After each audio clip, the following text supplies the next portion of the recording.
नमस्कार, मी प्रभाकर अभिमन्यू आळवंडेकर.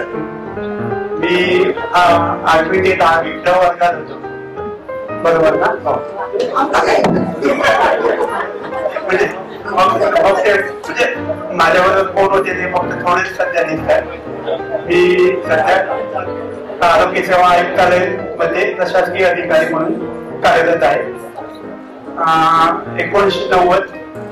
1989 ला ग्रॅज्युएट झालो DK खाडेकर कॉलेज. 1990 ला एक्झाम दिली होती. 1991 ला मेरिट लिस्ट मध्ये आल्यानंतर मला 92 ला कॉल आला. 92 ला मुंबईत नोकरीसाठी गेलो.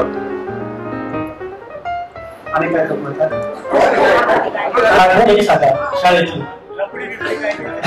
अरे वा, तेव्हा लपडी वगैरे काय नव्हती काय. तेव्हा आपण कोणच कोणाशी बोलत नव्हतं. म्हणजे लेडीज म्हणजे वेगवेगळेच होते.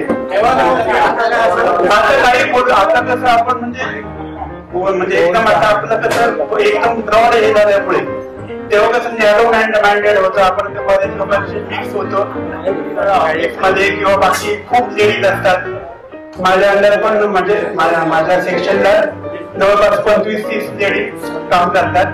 म्हणजे माझा थोडा संवाद खूप मुश्किल झालेला आहे. तेव्हा काय होतं तेव्हा माहिती नाही, म्हणजे तेव्हा कमी होता. आता कसं मला एक मुलगा आहे, तो शाळेत शिकतोय. इथं एक हेरंबा संकुल मध्ये मी फ्लॅट घेतलेला आहे. मुंबईत बँकला गव्हर्नमेंट कॉलेज राहतो. खारघर मध्ये माझा एक फ्लॅट आहे. आणि काय सांगू झालं ना. नंतर शेवटी काय सांगतो, काही आठवणी बरेचशा आहे पण नंतर. ओके, बऱ्याचशा आठवणी सर्वजण जेवताना वगैरे एकामेकांना बघून तेव्हा आठवणी होती. ते समोर आल्यानंतर सर्व ब्लॅक झालं होतं. समजू शकतो. ठीक आहे.